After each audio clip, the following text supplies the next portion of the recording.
All right, here we go.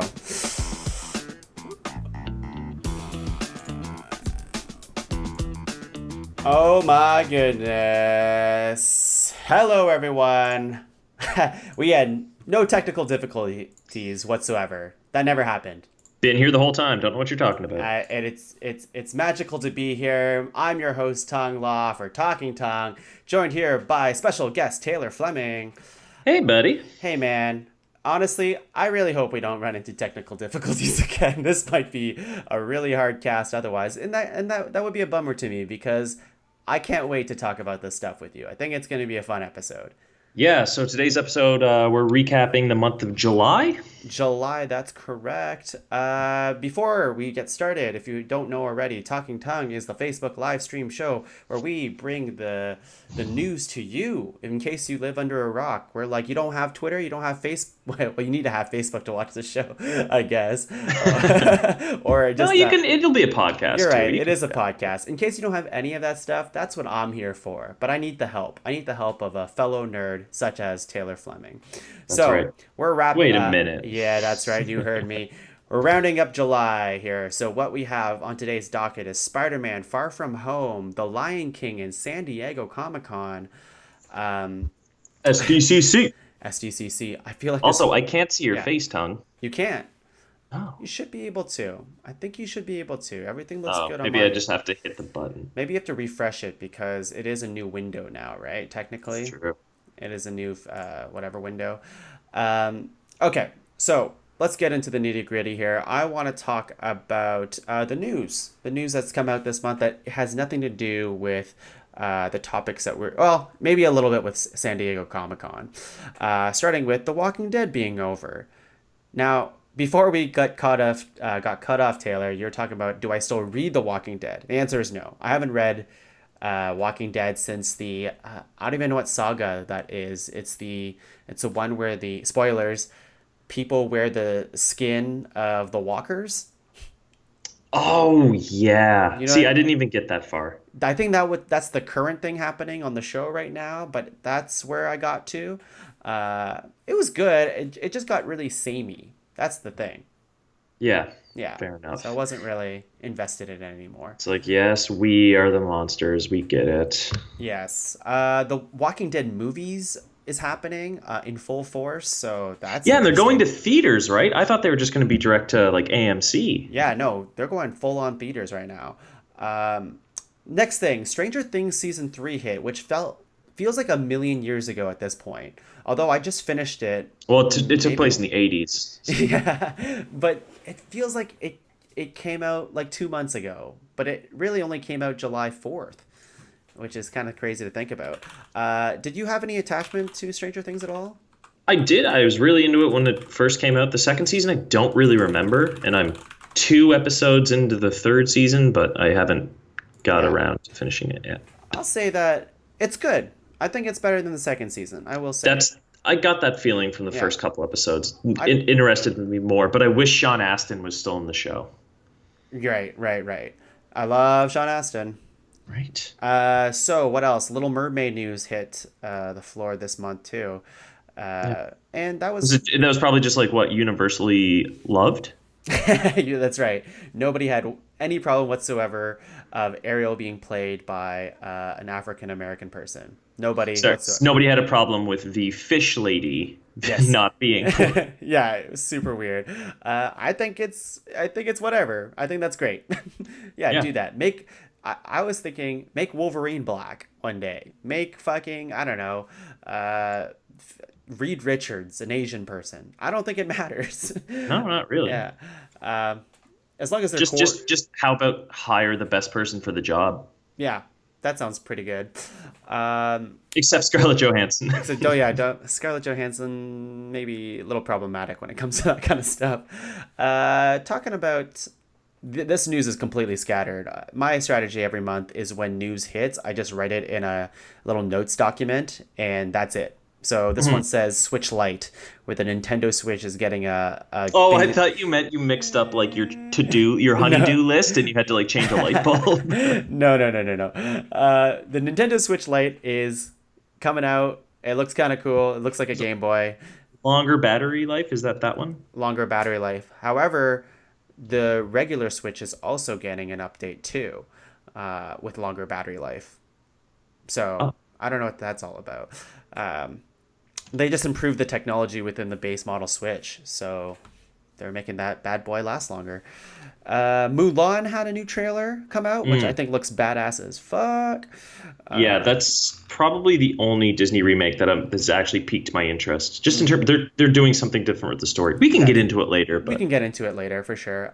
We have a beautiful day in the neighborhood trailer that dropped, which I think looks fantastic. It's that Mr. Rogers movie yeah, starring Tom Hanks. I feel like Uh, Tom Hanks. It has to be Tom Hanks. Who it is ha- more universally loved? Nobody's more loved than Mr. Rogers. But I mean, Tom Hanks. He's the best he choice, right? channels that energy very, very well, as you can see in the trailers. And I really loved the documentary last year. What was it called? It was Won't You Be My Neighbor? Yep, It I was just could not remember. really good, really good. The I, Witcher. I was Oh, listening to sorry. something about the director for this new Beautiful Day in the Neighborhood. Apparently, they were talking about having Tom Hanks. They're saying he's such a good guy and he's such a boisterous personality. He kind of takes over a room when he came in, and they had to kind of train him out of his Tom Hanksness because with Fred Rogers, he would oftentimes sit in an awkward moment and he would just kind of let that wash over people, and that's how he would Yeah. just whereas Tom Hanks, he's always so nice and always accommodating, trying to make everyone feel good. So they had to actually, and they're like, no, like you need to tone down being such a great guy and just be a great guy in a different way. Wow, It's that's just a awesome. good problem to have. That's a good problem. Let's see. The Witcher trailer dropped for Netflix. I think that could be cool. Might be too much power fantasy because The Witcher kind of is. But Mm. I like Honestly, I've already forgot that when trailer. Henry Cavill gets a chance to do something cool. I I I like. like Henry Cavill. I feel like I've been saying he hasn't had a chance to show his acting chops for years, but he's had a lot of opportunities. There's something about him though. I'm still on his side, even though he's never quite blown me away with his acting. Man from Uncle was really good, I thought.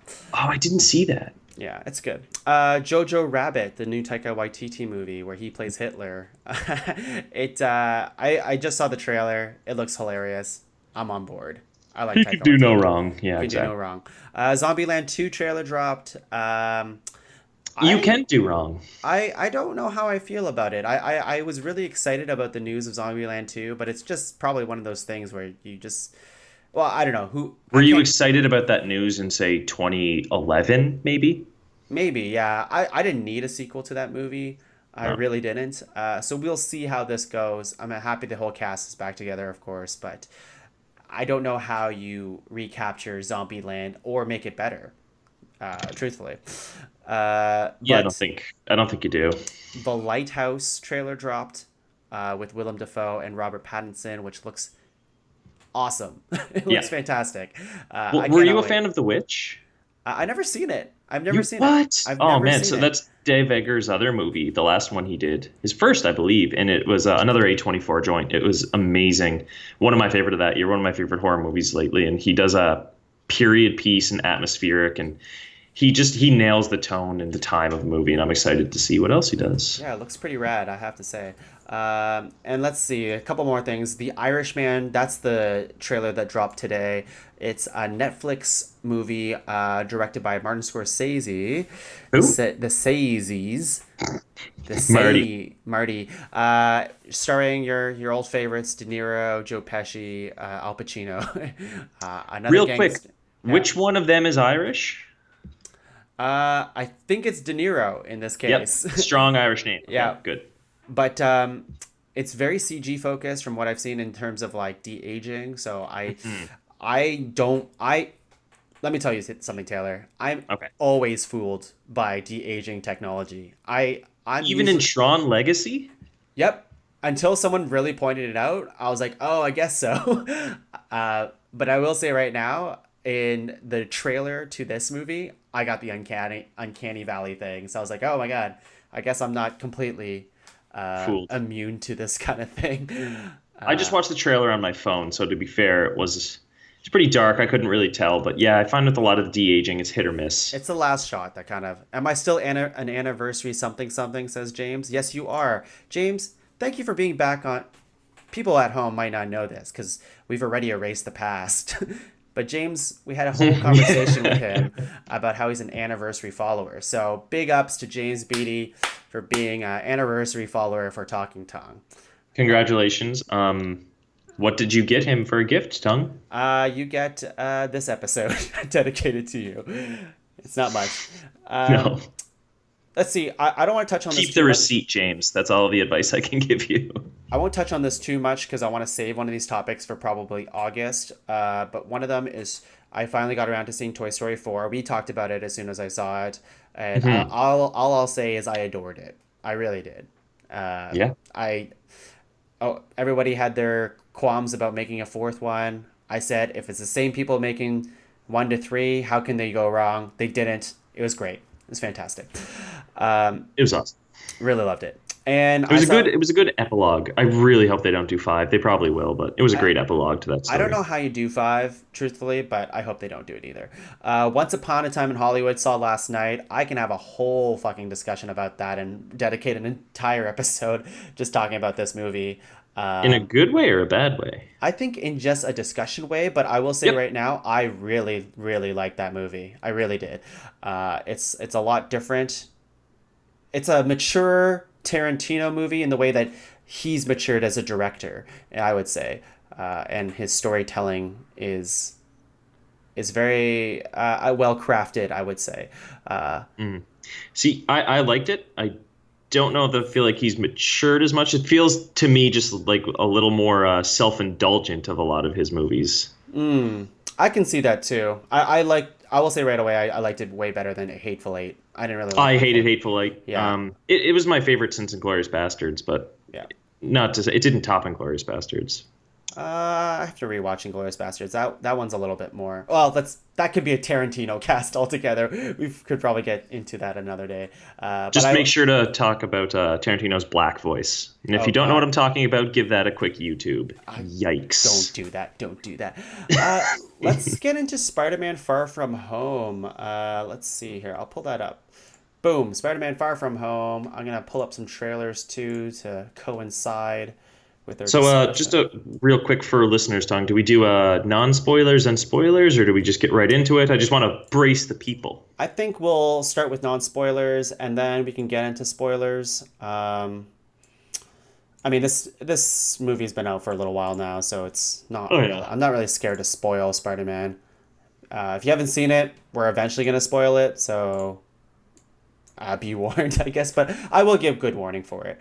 All right, let's get into it. Spider-Man: Far From Home.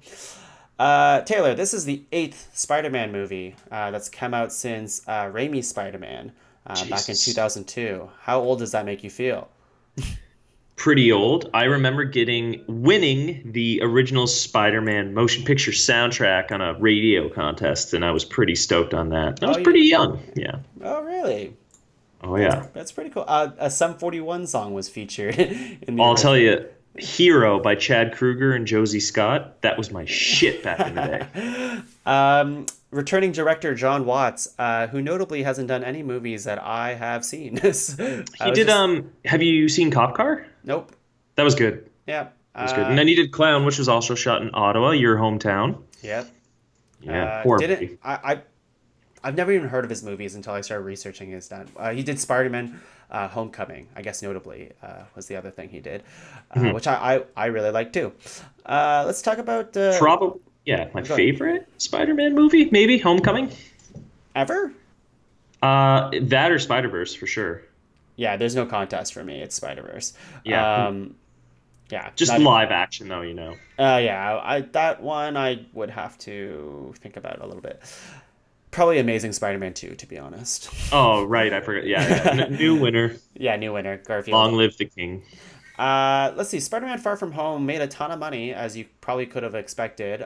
It is grossed, it ranked third in highest-grossing Spider-Man movies, followed by Spider-Man 1 was the highest-grossing one, followed by Spider-Man 2, and then Spider-Man: Far From Home. So that's Huh. pretty interesting. Yeah. Funnily enough, on all these charts that I'm looking at, Box Office Mojo, their website, Spider-Verse made the least amount of money out of all of them for everything.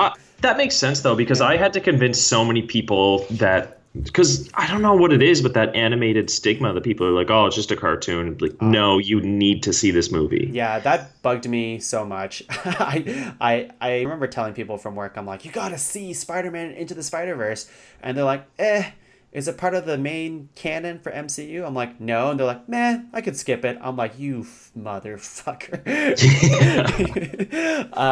Okay, let's see. This movie came off of what probably could be considered the biggest movie event in history. I don't say that with large hyperbole. I truly think Endgame was probably the biggest thing that's happened in movies, at least as an event. Yeah, and Maybe it'll have a ever. much, like there are things like Avatar and stuff, but Endgame and just the Avengers series will have a much more lasting impact. Like Avatar made all the money, almost billion, but Yeah, it has no cultural impact. You know what I mean? Nobody's yeah, talking about the Navi or exactly, Pandora. Like exactly. it almost feels like it almost never happened, which is Or so strange for a Sam movie. Worthington, he hasn't risen to star. How pissed do you think James Cameron is that he locked Sam Worthington in as the lead of his series? um, let's see here. And Endgame finally passed, obviously. Yeah. Avatar, Disney beating Disney. Let's see here. How do you think they handled going off the biggest event in Marvel, going off to this much smaller movie, really? Yeah, I mean, they Marvel typically does that with the MCU. They'll follow up their Avengers movie with Ant-Man and the Wasp or something like that. They need to go a bit smaller because you can't top it. I think this really worked because Spider-Man: Far From Home is actually the last movie in Phase 3, right? The Infinity Saga. That's right. Yeah. So oddly enough, like this little, like it's a small, scale wise compared to the last one, it's a pretty small movie, Hmm. and it's great. It deals with Peter kind of trying to figure out what his position is in this universe now. A lot of people think like there's uh, a lot of responsibility. Little keyword for him that's always thrown on, and he's wondering. A lot of people think, is he going to be the new Iron Man? Because Right. spoilers, he's not around either. And it just kind of sets up with like, yeah, it's everything before kind of brought us to this movie, and it's Right. him juggling about what to do next. So it makes sense as a close to a series like that. All those things. We got this movie because of where the other ones brought us, and then it kind of helps set up where we're going to go. Hey, listen, it's It's not spoilers to do the Tony Stark's dead thing, and I just said it because Endgame literally just came out on digital yesterday. Yeah. And if you haven't seen that movie yet, A, it got released twice in theaters. Yeah. Uh, Also, if you haven't seen it yet, you don't care. you don't care. You don't give a shit. And you must have seen memes by now. Yeah, I want to talk about the Tony Stark's role, the looming, not only the looming shadow of Tony Stark in this movie and how prevalent it is, even though Robert Downey Jr. isn't in these movies, or this movie in particular, um, but how Tony is still such a core part of Spider-Man and father figure. He's Well, yeah, basically Ben. He's Uncle Ben. exactly. There's no Uncle Ben. We see initials on a suitcase. That's the closest we get to an Uncle Ben in this universe. But that role, and it's smart of them to change that up because we've seen the Uncle Ben die in multiple movies and shows before, and having a different kind of paternal, someone to guide Peter, switching it up and using that, and he still is taken away from him. So we can have those old touchstones that we know of Peter, but in a new, fun, creative way, and it's cool to see. Yeah, I agree. I totally. It's such a nice change of pace. It is a story we're all familiar with, Spider-Man and like Uncle Ben and stuff. So it's nice to have like a little bit of a different spin to it. Spin. Ooh. Let's see here. This movie is sometimes referenced in the same camp and genre of a John Hughes movie. But how do you think they meld that teen vibe with a superhero spin to it? Do they nail that, or Yeah, what do you I, think of I that?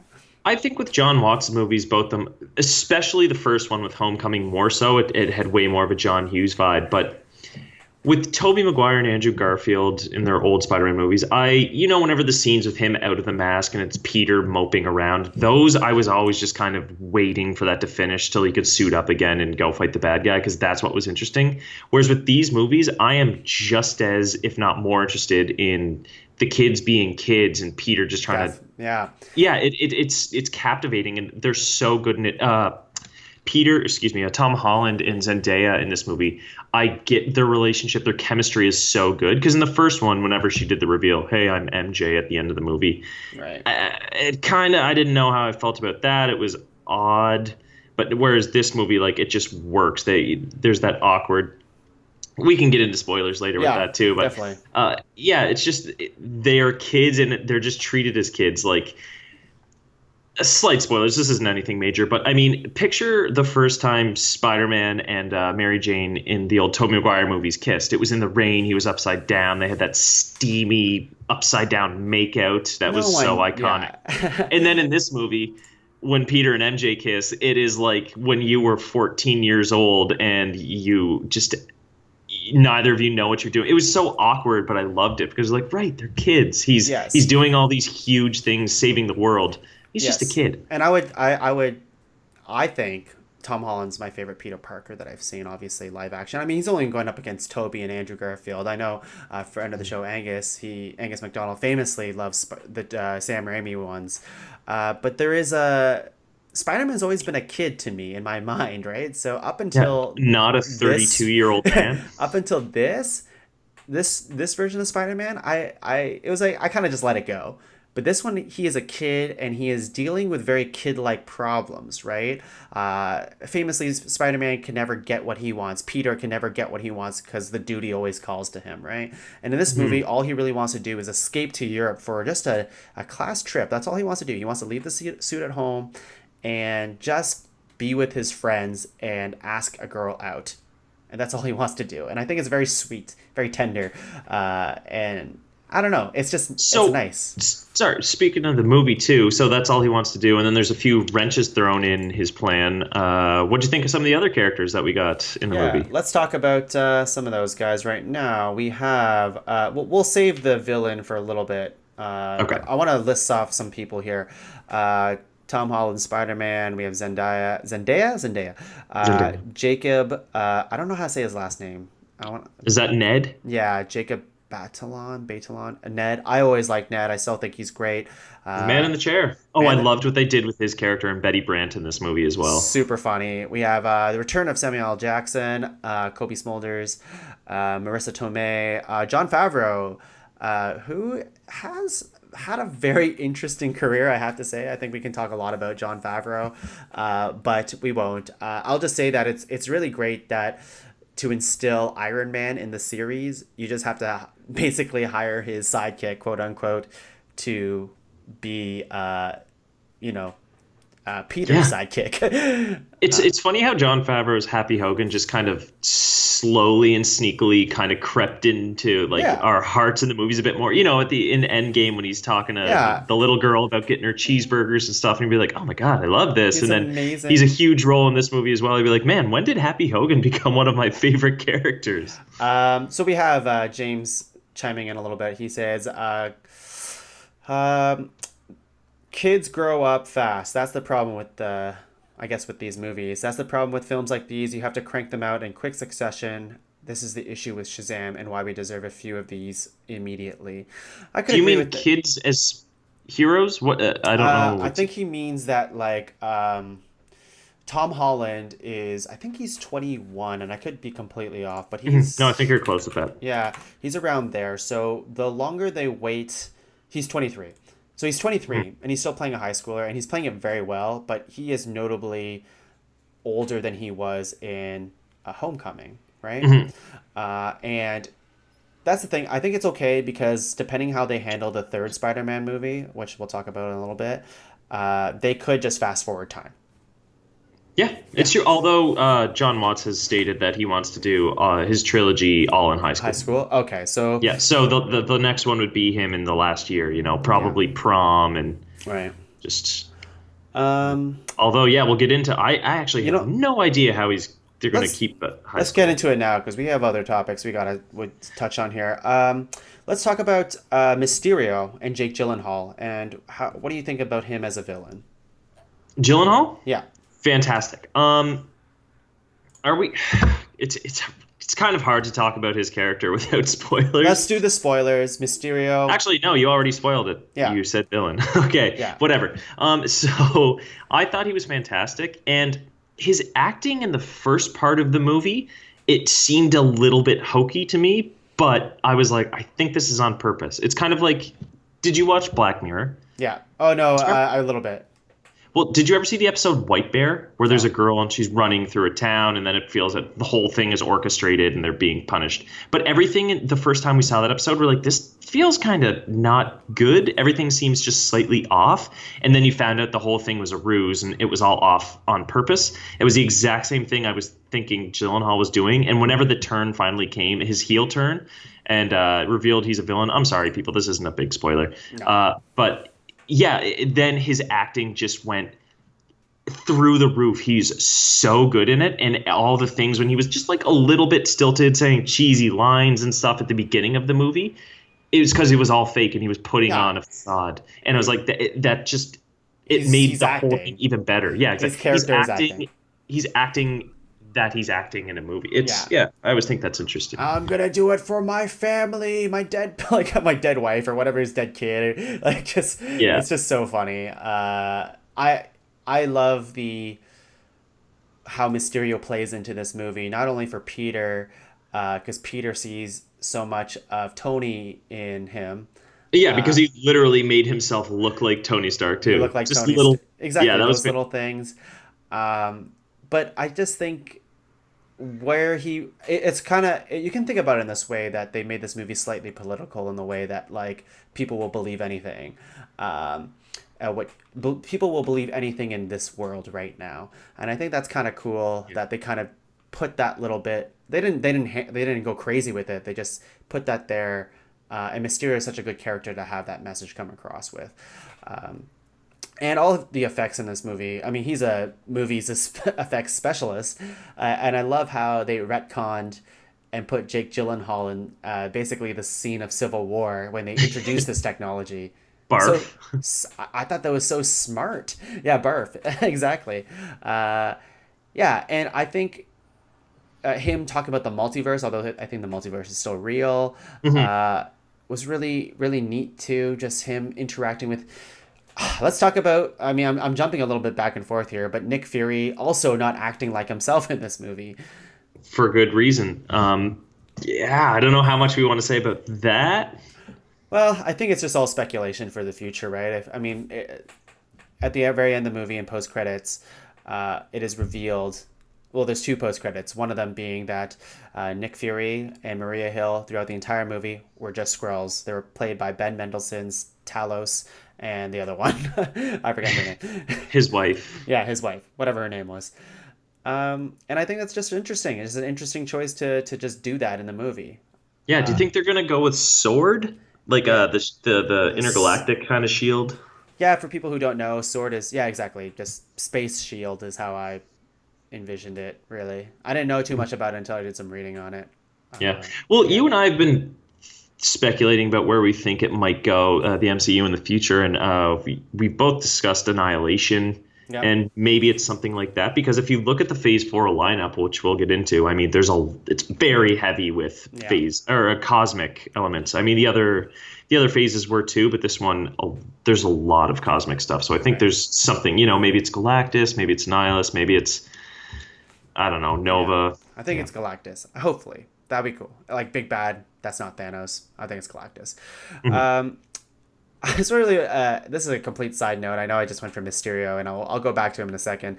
But I was reading the cast, and I would be remiss not to mention Martin Starr and JB Smoove in this movie, and how great comic reliefs they can. Especially Martin Starr, he has some really brilliant lines He in the is movie. so pathetic. It's amazing. Him trying to take that picture. I laughed so hard. And this movie's really funny, which I really like. Very fun. And it has heart. It has a lot of heart. And let's talk about let's finish with Mysterio. Do you think he at the very end of the movie, after having amazing, cool cinematic scenes, like when Mysterio basically tricks Peter and getting hit by a train, Yeah, and those him those illusion scenes were insane. They just Yeah. looked like they were comic book covers ripped, And like yeah, and the Peter Tingle scene, right? And him, all spider that kind of stuff. sense. Yeah. Um, and then Mysterio dies, right? Like Mhm. he dies. Do you think he's dead? I think he's dead, but I think he will be back. But what I mean by that is like Jake Gyllenhaal is basically just a program, right? A Yeah, majority of when we saw him in the movie was it wasn't actually Jake Gyllenhaal. yeah, It was a it was an illusion, Michael. yeah, So I think and we did see the person grab the thumb drive at the end of the movie and make off with it. So there's no reason they couldn't do a Sinister Six down the road, and one of the six could be not the real physical Quentin Beck, but it could be that program. It could be an AI, even if you wanted to. So it could have his personality. They can write it however they write it, yeah. but I think he's gone but not forgotten. That's right. Um, and let's talk about the last post-credit scene. Although, yeah, let's talk about it right now. We have J.K. Simmons returning. As an Alex Jones Infowar esque Yeah, uh, J. Jonah Jameson. that's crazy. And I remember seeing that and I was like, that's amazing that J.K. Simmons was back. I wasn't as blown away with the old Alex Jones thing, only because they literally did that in the PS4 game. So, Yeah. which is like, I feel like it works though. I I just don't think, know how you're gonna have oh, Peter work for the Daily Bugle now. I think it works amazingly well, and I'm glad they stuck with that decision. It pains me to hear that people think it was an original idea. I guess, Oh, because the I PS, haven't heard that take, but yeah, no, yeah, it's nuts. it's not like a, yeah, it's a great idea. I think it's perfect for this movie, but it's been done already. But I'm excited to see it on the big screen, especially with the Jonah J. Jameson, J.K. Simmons, Yeah. I and was always holding out hope that Ice Cube would play J. Jonah Jameson in this universe, but but we got the I next want we got the best thing. goddamn picture of Spider-Man. Um, let's see. Closing thoughts. I really love the movie. I would rank it pretty high on my Spider-Man list. I think maybe third or fourth. Maybe third. Maybe third. Yeah. Honestly, I would put it'd be third for me. Yeah. I like the Raimi movies, but they don't have that place in my heart No. for Um, I think it's and favorite. it's mostly that the reason for that is on Maguire and Kirsten Dunst. Those two are just they are not fun to watch. No. Favorite moment in the movie before we stop talking about Spider-Man. Um oh god, I can't even remember right now. It'd probably be just some of the kid stuff or just the whenever Mysterio's trapping him in those illusions. Like I Yeah. said, those are just insane, so inventive stuff that you would. It got me excited for Doctor Strange as well because I'm like, Right. oh, it's gonna That would get be. real crazy and Yeah. cosmic. Or not cosmic. I think the Mystical. easy answer, although it is definitely my answer, is when Happy sees Tony inside in Peter. Basically, when Peter's building his suit using Mhm. Tony's tech. I think that was a really cool moment and really Yeah, funny too when he's just like, "I love Led Zeppelin." yeah. That for me though, just the only thing with that scene is it kind of undercut itself because the whole movie he's like, I'm not Iron Man. I'm not Iron Man. And then what does he do? He puts on AC/DC and builds a new suit in Tony's tech. I was like, well, you look a lot like Iron Man right now. Yeah, I've Yeah. heard that, but I'm still cool with it. All right, let's move on. Let's see how we're doing. We're doing good. Stream's doing well too. Okay, let's move on to a little movie. A little movie that made all the freaking money in the world. The Lion King. Boo. Boo. So did you end up seeing it, Taylor? I already told you I will never confirm or deny whether or not I've seen this movie, but I am ready to have a full discussion about it. So you You didn't. will never know if I've seen this movie or not. Can you tell me for the cast and the people at home if you've seen it? Because I think a lot of the conversation around this movie that I wanted to have hinges if you've seen it or not, really. So, yes, no? Maybe so. What are your questions? You haven't seen it. Tell me if you've seen it or not. You will never know, Tong. What are your questions? Let's have a discussion. uh, well, What are your thoughts, actually? I because we've been discussing this movie for weeks. What yes. did you think about this movie? Okay, let me back up here. This movie has grossed $1 billion worldwide. It is Disgusting. a juggernaut of a movie right now. Um, And I'm not sure what the production budget is, but I want to talk about this reaction that people are having, that you have, that it's very easy to have, that I sometimes find myself, thinking like this too. And nothing that there's nothing wrong with how people think or anything like that. But the visceral reaction is always two things. One, I'm excited to see my childhood come back on the screen. Two, why are they making this movie? And there's 3C1. yeah. So I think I think it's an interesting conversation to have because in Hollywood and movies in general, movies have been remade since movies been made. Basically, there's Hmm. been remakes for movies for the longest time, and Disney's a very large company. So when people say Disney come up with an original idea, well, to be honest, they have, but they also know where to make money too. They know Yeah. it's very smart and kind of very devious and mischievous to kind of repackage our childhood and say, here it is with a glossy coat of paint. Sometimes it works, sometimes it doesn't. The Jungle Book I thought worked very well. And I would say I never watched Alice in Wonderland or The Sleeping Beauty, whatever the hell it was. Um, Maleficent. yeah. Well, Maleficent.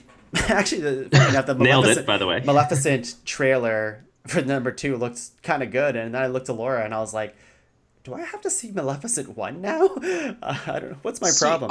I think these movies work the best when you do have the source material that is a bit lacking. Literally, the ones that you mentioned with the Jungle Book and stuff like the Jungle Book, the first movie, it is not a good movie. There's barely any Right. story to it. It's just all those little songs strung together. But that whenever you do the remake, it allows you to build out the world a little bit more. Even like and I didn't see it, but we talked about this in Talking Tongue before, but Dumbo, same thing. That movie, Yes. they really put in a lot of extra stuff. Didn't work, but at least they did something different. And Yeah. that in of itself is more incentive for me. I would be like, well, okay, Yeah. I've seen this movie, but they're doing something different. See, this, if it made all the money, they'll probably do a sequel to The Lion King. I I, wish they had have just done a live action sequel to The Lion King instead of remaking an inferior version of the first movie. If you wanted to give us live action picturesque, so animals. I guess that's the question here. And I have a lot to say about this movie personally, and I will say off the top, starting this discussion, I did like this movie. Is it better than the 1994 movie? No, I'm not crazy. I think Mhm. a lot of it hinges on nostalgia. Although I think kids will really like this movie because it is a tried and true story. However, if you look at the story, it's also kind of bare bones in a lot of ways too, Mhm. because Simba grows up real fast in one song, and and then the climax happens very shortly after. Well, that's it, right? Like in the cartoon, there's that whole scene when he goes to Rafiki and he cracks open that Well, coconut or whatever it yeah. was, and he talks to Mufasa in the clouds and stuff, and that's the catalyst for him to go back to the Pride Lands. Well, The Pride they Lands. do that in this movie too. Like Yeah, but how all is it treated in this movie? It's done in about 1 minute, 2 minutes, and then it's just back to like they took. I don't know. It feels a little more hollow in this movie. So are you saying you did see it?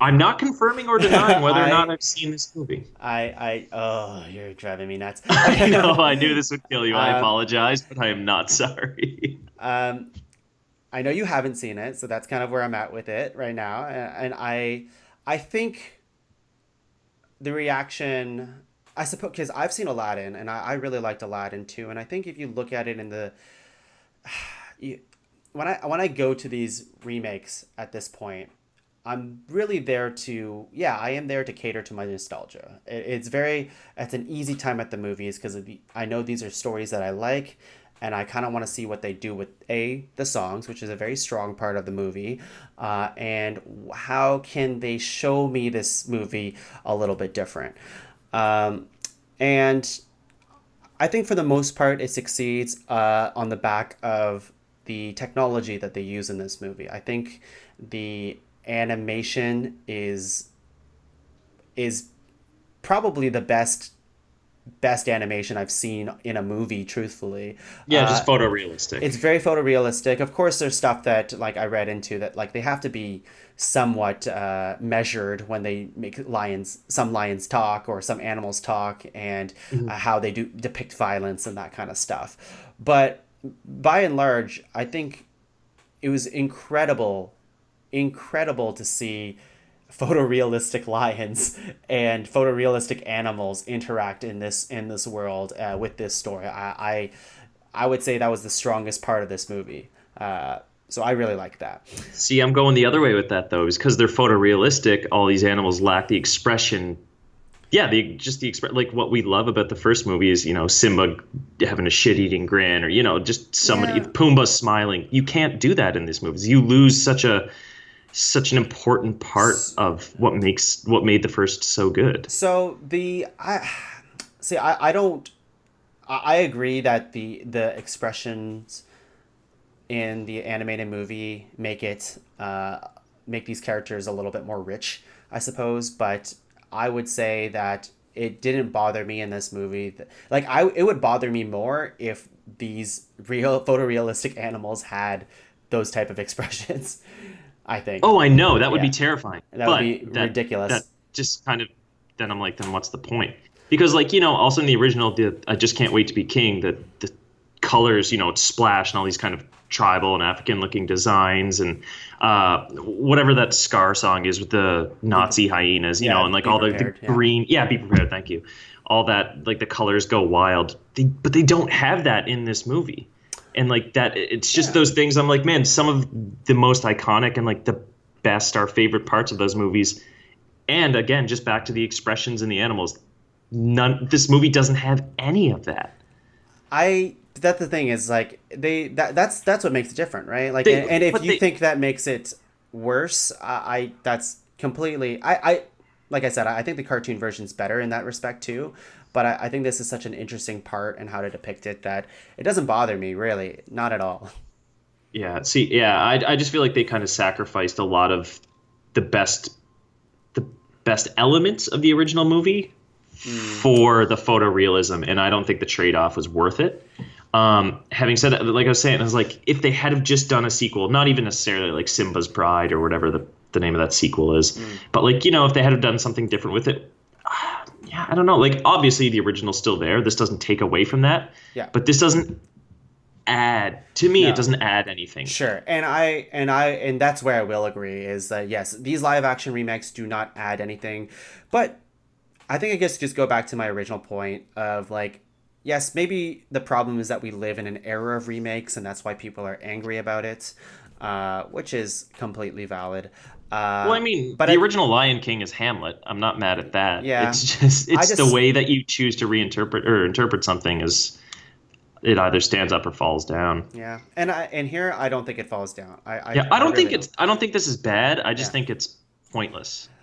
And yeah, that's fair too. Like I thought the script was fun. It does follow the same beats as the original. I think again, I don't think you've watched this movie, so Oh, I I can't do talk. have a theory about the script. Because so they in this movie they do have like a couple lines will just be different, like the last word or two, Hmm. and like you because the original movie and then they're saying the same things and they change it just slightly. I was thinking maybe it's something like a Paul Hogan Crocodile Dundee scenario. Mm. With Paul Hogan, what they do, people would write scripts for him, and then he changes literally a word. He changed like man to fella or something like that, and Mm. tweak it just enough that he gets the writing credit on it, and the other people don't.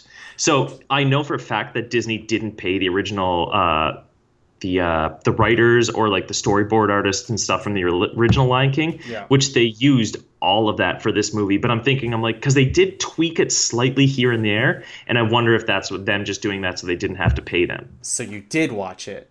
I'm not confirming or denying whether or not I've seen um, this movie. I will say, speaking on, yeah, I can see that. I really enjoyed what Billy Eichner. Billy Eichner, the casting. The casting, I want to hear. I've heard many things about the casting in this movie. Some people really did not like it. I really did. Besides, I can see the point of Beyonce of not liking that. I'm She's kind fine. of there. She's She's kind fine. of there. Nala's kind of there too, to be honest. So I'm not really that Mhm. character has not At a least they showed her escaping from Scar or yeah. whatever. But Billy Eichner and Seth Rogen, especially Billy Eichner, I think steal the show for me. Mhm. Same with John Oliver. I thought his extra lines as Zazu was really fun. But Eichner's ability to sing and steal a scene and just really carry a lot of those fun moments, I Yeah, really them dug playing that. through the jungle and stuff is solid. And like, I'm not mad at Rogan and Eichner for ad libbing because that's why you get those guys. Like, I'm not like don't tweak the original source material. Yeah. Yeah, perfect casting with those three. Um, Donald yeah, Glover, I thought was fine, and I don't actually really like if the soundtrack.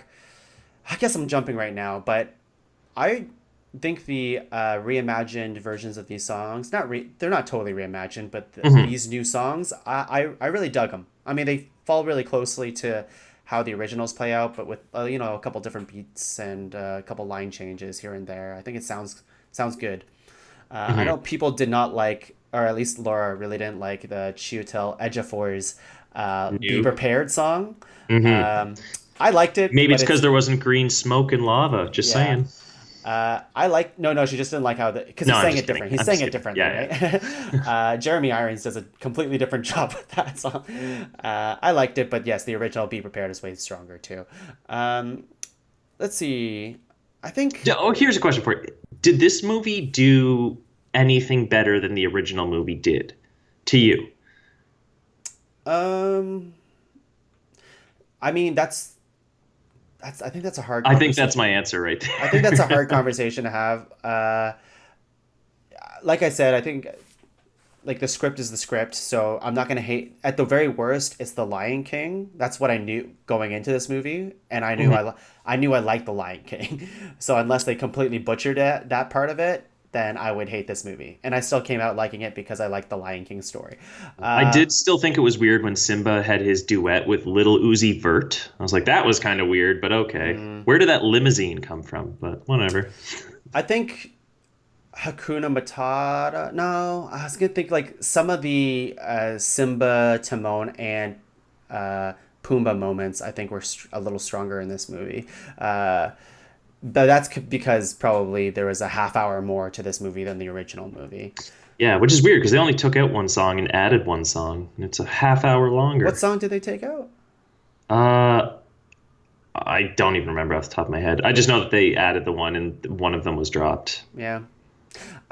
So that's I think closing thoughts is out of all these. Would you recommend it? Truthfully, yeah, I would. If you like The Lion King, I would recommend it. Now, that's if you want, if you're okay with that type of entertainment, right? Um, I think there's a case to be had to be like, hey, you want to just shut off your brain and just kind of re-see this pretty similar movie to what you've seen in the past. Here's The Lion King. Do you want to see, for me, anyways, a cool technical achievement in CGI? Then go see this movie because at the very least, I think it is a visually stunning movie. I think, It's a tech anyways. demo. Yeah, but well, it's longer. It's a 2 hour movie of just No, proving I know, but it's that just this that's technology that's the truth. works. Um, I would recommend it for watching at home, not going to see it in theaters. I don't mean streaming, like getting a bootleg version. Just like wait for it to come out at home. Just don't give Disney more money. Don't reward them for this shit. well, that's the problem, I think, is that no matter what, we're giving money to Disney. So whether you shit on their child's kind of catering Yeah, well, see, nostalgia that's the and thing too. stuff, I'm not then anti-Disney. Obviously, I love like the Marvel stuff. I yeah. will give them my money for that. I'm like, keep doing this, but these remakes are insane. Having said that, Mulan, I'm on board for Mulan because they're changing the story, or they're changing it enough. There's no Mushu, there's no songs. They're doing something different with it, and I'm interested to I see that. suppose that's my final thought on this is I think people whether you want to see it or not is completely up to you, but I think having the position of I hate when people go like this. Basically, it's I don't want to see this movie it's exactly the same as the movie that I saw when I was a kid. And then they look at the Mulan trailer and they're like, I don't want to see this movie. It's not exactly like the movie that I saw when I was a kid. Because when I talk to people, they're like, oh yeah, Mulan looks sick. I can't wait to see Mushu. I'm like, no, there's no Mushu in this movie. There's no singing in this movie. They're like, fuck that. I'm never going to see this movie. And then I was thinking, well, what do you guys want? What do people want? Yeah, no, people are the worst. So I think as long as you go into an open movie, and this goes for every movie, go into a movie with an open mind, and whether you like it or hate it, at least you've seen it and you can form an opinion on it. That's how I feel. Let's move on to SDCC, San Diego Comic-Con. Well, Taylor, I'm glad that you went to see Lion King because now I've confirmed it. I will never confirm or deny. I'm never going to let this bit go. I know you will. So San Diego Comic-Con, lots to discuss here. However, we are going to distill it, I think, right? In mostly the Marvel news. I think I Do you have stuff outside of Marvel Phase 4? I kind of did, but just to keep this show a little. Do you want to pull up? Yeah, okay, we can. Yeah, let's keep this the show a little tighter. I mean, like we could talk about the several trailers that came out, like the Watchmen trailer, for example. Looks good. Looks good, or like how they're doing Superman Red Sun as an animated thing, or how they're going to handle Crisis on Infinite Earth, or on the Arrowverse, which I don't follow, but that's pretty cool. No, me either, but it's cool that they're doing it. Yeah, and like there's a ton of stuff that came out of San Diego Comic-Con, but I think the thing that matters really that we all cared about is the Marvel shit. So let's talk about that. Mm-hmm. I have a graphic here, which I'll So do I. now, and I'm gonna cover my face with this graphic for a second while I'm talking over it. Give the people what they want. Exactly. Exactly. I'm so Asian. So You're the Ned Leeds of the podcast. What we have, and I'll leave this graphic up for now for while I'm talking, but I'll also minimize it so you can see our beautiful faces, mostly mine because you can't see Taylor's. Nope. Is in May 1st, 2020 is the Black Widow movie. And then what follows is fall 2020. We have Falcon and the Winter Soldier. Well, if you want, do you want to just say a quick, because people can see the graphic, do you want to just start with Black Widow, do a quick, and then jump to the next one, go through? Oh, sure. Yeah, we can do that. Let me just pull it up on a different screen then. Yeah. Because I can't see that. I've actually got the exact same picture that I'm looking at as well. What do you think of... let me start off by this. What did you think of this year's San Diego Comic-Con? I think they blew the doors off the place. Marvel just cleaned up. It wasn't even a contest. They just dominated everything. They released almost all of Phase 4. I say almost because they're definitely going to have some sneaky surprises down the road. But let's not forget the that what's it called? The fucking Disney Con. Disney Plus. No. D23. D23. I'm certain they'll say more stuff there. Oh yeah, absolutely. That you don't want to show your hand all up front. Exactly. But yeah. So first up, Black Widow, May 1st, 2020. Thoughts? It's gonna be a prequel movie, as we know. I think it's gonna handle the Budapest stuff, although I think they've already said that's happening. It is. I would like to. I am curious of two things. One, how does it tie into the larger Marvel story that they have for Phase 4? And two, it is the first movie of Phase 4. There has to be some connective tissue that's carrying this story forward, whether that's in the post-credit scene or like some MacGuffin within Black Widow, the movie. Mm-hmm. So, so they've said that it takes place between Civil War and Infinity War. Yeah. Yeah. And it definitely takes place. The footage that they showed there, they had their classic Marvel title card when they reveal an area, and it said Budapest. So we're definitely going to get Clint in it as well. We're going to get some Jeremy Renner, yeah. Yeah, David Harbour and Francis Pugh, both in it as well. And Rachel Weisz, she's in it as well, right? Right, yeah, that's true. It's a solid cast. Cast. I'm excited. I mean, like, Marvel can put out anything, and I'll freaking jizz all What's over. The budget on this movie? Do we know? Because I'm kind of hoping it's a much smaller kind of movie. Well, it's gonna be smaller than any in the Avengers movie. That's for goddamn sure. So, Yeah. I mean, Black Widow has to face off against someone who's not as. I'm sure they could put a superhero being in there, but they'd probably be as strong as Captain America or Red Skull, that kind of thing, right? Or they'd have some Well, they alien do have gun. Red Guardian. Yeah, That's who David Harbour's playing, and he's yeah. basically a Russian equivalent of Captain America. Oh, there you go. Yeah, I mean, I said Francis Pugh. It's Florence Pugh. Sorry, my bad. it's okay. Yeah, I'm curious to what they're doing. I will say I'm curious. I'm definitely wanted this movie, I suppose, because they've been talking about like this movie for so long. So I'm just not sure if my excitement's completely there compared to a lot of the stuff that we have on this timeline here. Hmm. Next with the Falcon and the Winter Soldier with Disney Plus. Now, Phase 4 is very interesting in the way that it's including it's they're so fucking devious, man. They are releasing a streaming service, and the only way to consume all of Phase 4 is you got to buy into it. It's genius. I mean, it's Like, give them yeah, they're so smart about it, and as long as right. they make Let's give a hand to capitalism, shall we? as long as they make the quality content that they're known to make, then of course we're gonna pay that. I mean, Like, I think it's going to be pretty high end with these shows. I think the shows are basically just going to be longer movies, right? I mean, yeah, even The Mandalorian, the Star Wars show that's going to be on Disney Plus in November, I think they said 100 or excuse me, 15 million per episode. yeah, that's insane. That's insane. That's insane. The Falcon and the Falcon and Winter Winter Soldier, Soldier. I was reading yesterday actually that apparently it's going to deal with the government not wanting Sam to be the new captain. So Yeah, I think interested to see that. Do I you think think they're going to go like kind of passing the shield back and forth a little bit? I hope so. Because I mean, so just for people who might not know, both these characters, Sam Wilson and James Buchanan Barnes, have both held the title of Captain America in the comic books. So that was something with the fans. We were all kind of wondering who was going to take the mantle after Chris Evans finished with the movies, and then again, Endgame spoilers, we saw him pass it to Sam, Yeah, the Falcon. I think Falcon will have the mantle for most of it. I think if I had to guess, because these are limited series, right? I don't imagine them making like a season No, two or and anything. that's what I love that Yeah, me element too.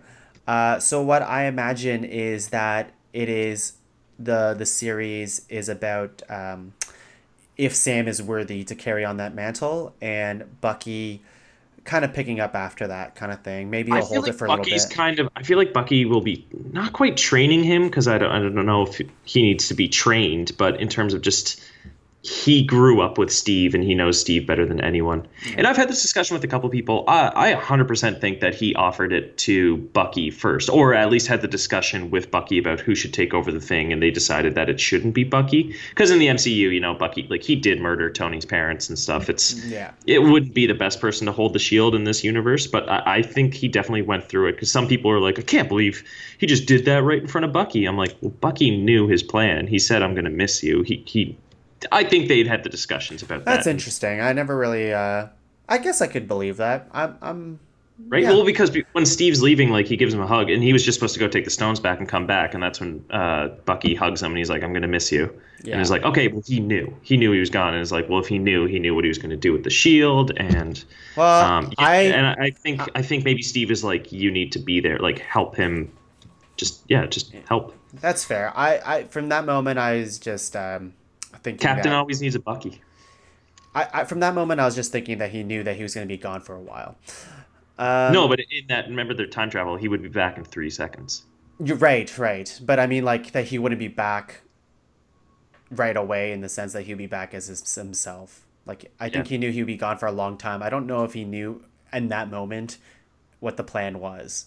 Yeah. See, I do because we're just talking about Endgame right now, but Yeah, just exactly. because he said I'm going to miss you, like in that the time travel, the way that works is Cap wouldn't have been gone more than 5 seconds. Like it would seem like longer to Cap, but it wouldn't seem like longer to Bucky. So him Yeah. saying I miss you wouldn't make sense if he thought he was going to be back in 5 seconds, unless he's very clingy. Maybe what if Steve just wanted to hear it? Anyways, we're talking about Endgame. Let's stop that. Next up. Eternals. Eternals. Oh, sorry. One thing with Falcon and Winter Soldier, Agent 13 and Baron Zemo are back, and Right. he put on the mask at Comic-Con. We're going to That's get a masked up Baron Gonna get some Zemo. purple mask business going. Yes. I heard it's black. Oh, it better be purple. It better be. Eternals. I don't want to spend too long on Eternals, although I know you've started reading the Yeah, Neil I read Gaiman one. the run. Did you read it? Yeah, I read Neil Gaiman's Do you 2006 run. recommend it? I do, maybe just in term. I'm going to go and read all of the runs because over this is what's crazy to me, and I think I might have mentioned this to you. Over Marvel's entire history, the Eternals have only ever had four comic book runs, starting in the 70s. None of them more than 20 issues, and most of them less than 10 issues. That's nuts. So the fact that they're doing this movie based on these characters who have such limited history, maybe it's just because they can interpret them in new different ways, kind of like they did the Guardians of the Galaxy for the MCU. Hmm. Maybe they wanted something that wasn't really tethered. I've told you about my theory about how I would like to introduce mutants to the MCU and some other elements, and after reading the Eternals run, it has only reinforced my idea. I can totally believe that because why else have them here, right? Because Mhm. otherwise it's another like prequel type stuff, right? So, Yeah. it you know what's crazy? Next year, I mean, 2021 is gonna be insane, but 2020 is very measured. It's like kind of setting the groundwork for the rest of everything else coming after it, because 2020 has Black Widow, Falcon and the Winter Soldier, and Eternals, and that's it. Mhm. Uh, Usually, up until recently, it's just been three movies a year. That's just two movies a year and one series, right? Yeah. Because 2021, I'm going to move on from Eternals, even though there's Yeah, they're gonna obviously make them. lots of big stars. We don't have to go through them. Lots of big stars are doing them. People that you never would have imagined being in an MCU movie, they're here. Right. But I think a big one that we want to talk about is Shang-Chi and the Legend of the Ten Rings. Mm. Um, it's how do you say his name? Simu? Yeah, Simu? Simu. What's his last Leo? name? Liu. Leo? I've never watched Kim's Convenience, but it's amazing how this movie came to be. Really, he Simu really just kind of put out into the world that he wanted to become Shang Chi, and then a couple years later, it Yeah, didn't happened. and he also got hired on Tuesday, and they said you need to be at Comic-Con on Yeah, Saturday. that's insane.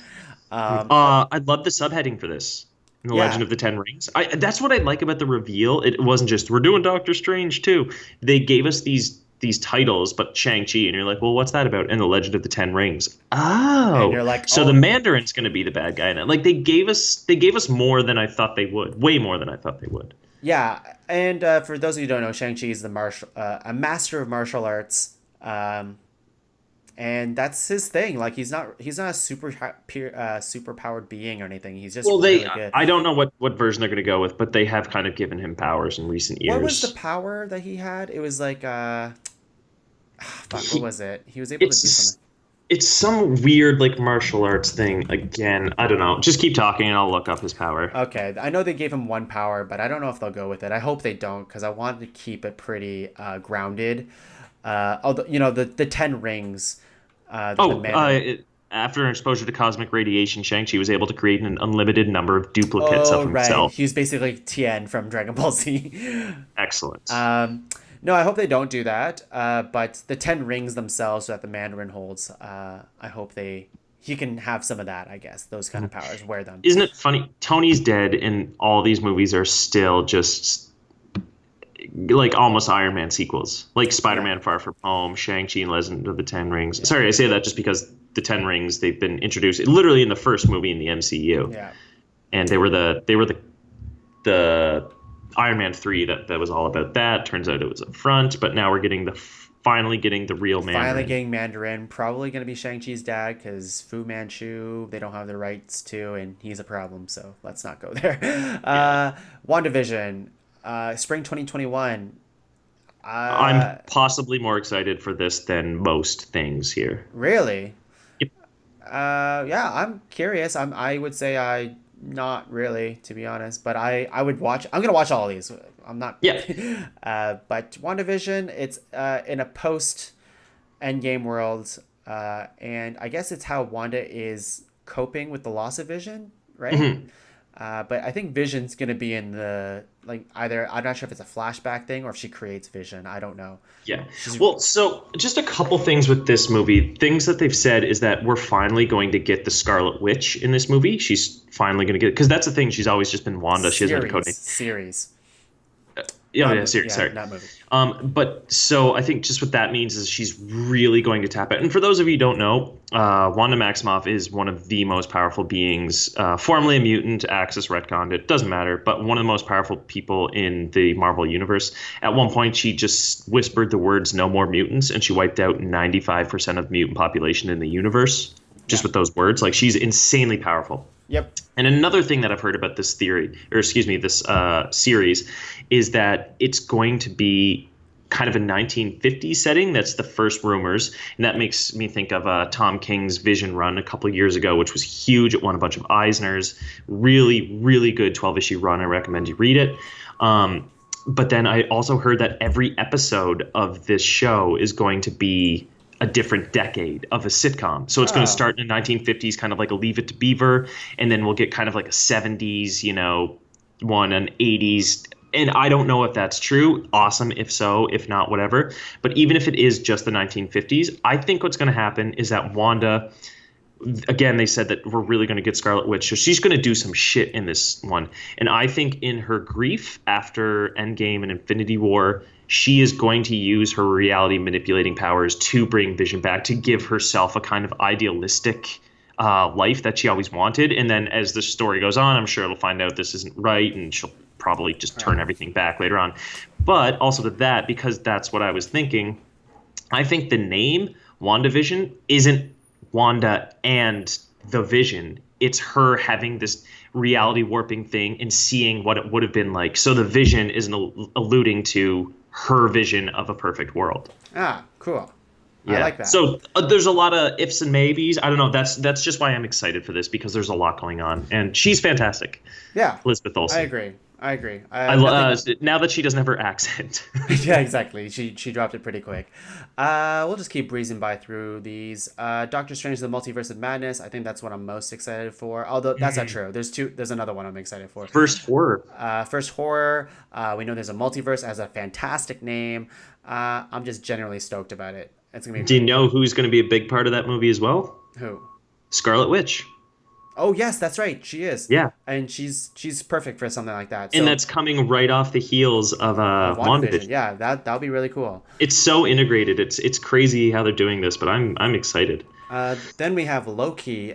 So as we know in Endgame, the Loki we know is dead, but Loki in the past escaped with the Tesseract. So time travel. The Battle of New York, Loki. Yes, yeah, that's before he had his coming to God's moment. Gods, because exactly. But yeah, so he's still bad. Literally, the last thing that happened to him is he got the shit kicked out of him by the Hulk. So that's the Loki we're dealing with. So I like that a lot, and I think it's gonna be a cool. It's a good version to go off of, right? Because the Loki that eventually died, he was redeemed, and he seemed pretty redeemed, and that was it finally, right? But now the Trickster is back. And, but much like Doctor Who, this is going to deal with him going through time and influencing some of the biggest events in history. Which I hate the logo, but it makes sense because it's all disjointed and stuff. And to me, it just looks like, okay, well, it's representative of him going through different time periods and just being a little shithead. Then we have What If, the animated series, which I think is going to be super awesome. It's going to be fun. Yeah, Marvel has done a bunch of comic runs, I think, of What If, and it's basically the series of like, okay, well, people get mad when we change stuff, like make Captain America black. So how about we make a series that doesn't touch the main stories? Let's make up stories to, I don't know. It's just so funny to me. It's literally what if Captain America was a werewolf? What if Spider-Man, what if the spider bit Uncle Ben instead of Peter? What if Peggy Carter was Captain America? Something like that. Yeah, so that's the only one that I think we know about, is that Peggy Carter taking the super soldier serum and then Yeah. Steve Rogers is still, little weakling Steve uses an Iron Man suit created by Howard Stark. That's See, so cool. It's just fun. yeah, it's fun. It's fun. It doesn't touch the main canon, and it's a good time. And I think But they do use all the previous movies as a springboard for all the what if right, scenarios. and I'm pretty sure they're using Uatu as well as the storyteller, The Watcher. the Watcher. Yes, And Jeffrey Wright is playing him. that's right.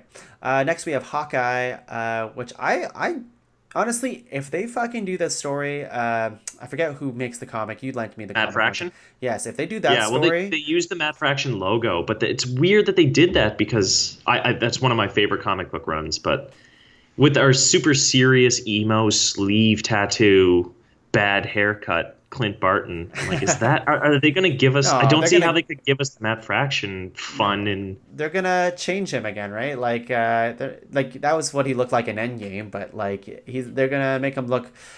I assume he's gonna look pretty rough, and he's going to be teaching Kate Bishop how to be the next Hawkeye, right? That's kind of the story. just the Matt Fraction run though. Hawkeye lives by himself in a little apartment in New York, whereas in the movies he's got a family and a farm. So I'm like, I don't know how they're going to balance that. That's just a weird thing to me, but We'll see how it goes. I trust them to redeem Hawkeye. as long as Jeremy Renner does the entire soundtrack, I'm on board. That's right. I'm always rooting for the underdog, so I'm on Team Hawkeye right now. I want him to get his moment because people shit on him all the time, and a lot of good cause because he's kind of whatever. But he was good in Endgame. He was good in Yeah. Endgame. You know what? It was good that this is just a Disney Plus series. That's right. Oh yeah, if it was a movie, I'd be furious. And last but not least, I think my most anticipated movie is November 5th, 2021, Thor: Love and Thunder, which has Woo! an amazing logo, like Yeah. truly amazing logo. Well, just like Ragnarok, right? The Taika Yeah. Waititi really leaning into the 80s aesthetic. Yep.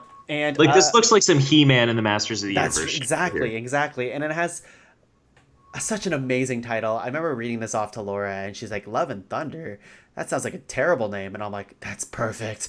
I love it." It's so good. It's such a perfect name, and of course, the big news is Natalie Portman is returning as Jane Foster, and she will be the mighty Thor, as per the Jason Aaron run. So I wonder what story they tackle through there.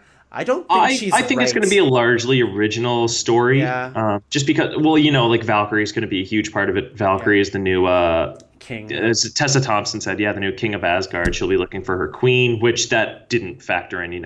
Odin is the Allfather and the Jason Aaron run the entire time. But so I think they'll kind of Ragnarok wasn't really Ragnarok. Age of Ultron wasn't really Age of Ultron. Yeah, but exactly. I am so excited to see what they do with this. Yeah, I'm incredibly excited to see. And then we get the unworthy Thor, right? Like Thor is going to be unworthy. Yeah, Odin's son. Exactly. Just Odin's son. I think it's going to be funny, obviously. Oh, yeah. We'll see how Natalie Portman does, and I hope that it redeems her character because she kind of sucked. She just didn't have anything to do, and that's Yeah. why Natalie Portman left, because she said she wanted them to give Jane Foster something to do because she's just running around in these movies. Exactly. And yeah, good for her for walking away. That's not fun. You don't want to be that character. Yeah. I just hope they don't bring back Darcy, Kat Dennings' character. My No, God, I hope they bring back Darcy's sidekick. Yes. No, by this one it'll be Darcy's sidekick's sidekick. Yeah. So there you go, San Diego Comic-Con. No. Who was the what? very last person? It's not on this thing, but who was the very last person that walked out? Mahershala Ali. Oh yes, Blade, of course. I can't believe I forgot that. Mahershala Ali, he went up to Kevin Feige, had a meeting, said, "I want to be Blade," and they said, "Yeah." We were literally about to ask you that. Yeah, so that would be fucking cool. Yeah, I'm excited. That's just announced. There's not much Yeah, detail. there's nothing. That's why I didn't want to say too much. Although that's great that we're saying it here because Kevin Feige also said, "Let's do Fantastic Four someday," and that's definitely he said, happening. guys, there's no time to talk about Guardians 3. There's no time to talk about Captain Marvel or Black Panther 2. There's no time to talk about the Fantastic Four. There's no time to talk about mutants. Yeah, exactly. And then Blade walked out. Like, that is so cool. That's fucking awesome. I cannot wait. We should have just done the entire episode on About Sandy. Blade. Yes, just Blade. And that's it. That's Talkin Tuong. We have a few more things to just wrap up with. Taylor, is there anything in August that you're looking forward to? Did you look at anything? I will I, tell you right now, there is nothing in August that's happening, so I'll save you the time, okay. except for three movies. One of them I had to Hobbs and really. Shaw. Hobbs and Shaw is coming out, depending how you feel about the Fast and Furious franchise. I love the Fast and Furious franchise, so I imagine at its worst, hopefully is just a dumb action movie, like really dumb. That's what the reviews are saying. Yeah, as long as it leans onto like really dumb action and be like, what the fuck? Like, why is this car driving up a fucking building, or 20-story building or something? We have Good Boys, the Seth Rogen, Yeah, that's what I was going to say. yeah, movie, which I It's think could, basically super bad, but fifth grade. yeah, exactly. So I think that could be really good. And the movie that you've been waiting for, Taylor, probably your entire adult life, is Dora and the Golden Compass, or whatever the fuck it's called, the Dora the Explorer. My time has come. That's exactly right. So watch out for that one. Taylor's gonna be Dora and the Lost City of Gold. Yeah, That's what it get is. behind me in line, guys. Yeah, he's gonna buy out an entire theater just to watch that one. And that's it. There's not a really lot of video game news. Scary stories to tell in the dark could be fun. It's a kids movie, Yeah. so it's not going to be crazy scary. But I read those books back in I'm the okay day, with so it. Like, and Guillermo produced it, so I might just do next month's episode on Once Upon a Time in Hollywood, Hobbs and Shaw, and Good Boys. Whatever, we'll figure it out. And that's the show. Taylor, thank you for being on the cast. thank you for having me. Any plugs that you have? Any shows you're watching? Anything cool? Always that you're watching doing? shows. I did just finish a book, Wanderers, came out this past month. It's a July release, so I guess I could plug that. It's done by Chuck Wendig. I don't really know how to say his name. He's a comic book writer, but he did this book. It's really good. I don't really want to give away too much, but it was fantastic. It was That's great. I was just thinking, a side note, how The Boys came out and Good Boys is coming out, and that's very confusing. both Seth Rogen's too. Yeah, very confusing. So check that out. Well, not check out Good Boys or Boys. Just check out whatever Taylor's recommendation is, because he has good taste. He has good taste, people. Follow that taste. Sometimes. And We did just watch the first episode of Love Island, and oh my god. yikes. Yeah. And for me and Talking Tongue, once again, Tongue Law, your host. You can find more shows at the Pod Cavern, www.podcavern.com, where we have ranked top 5 lists of stuff that don't matter. We have the Top Improv 5? Punch Up.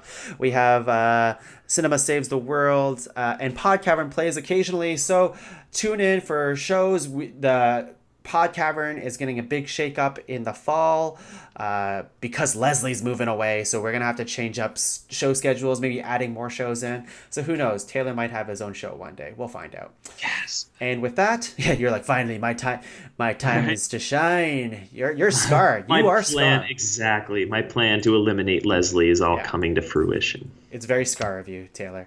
Thank you for noticing. Well, I'm glad you saw the movie. Lion Or King. did I? Thank you for watching, everyone, and we'll see you next time.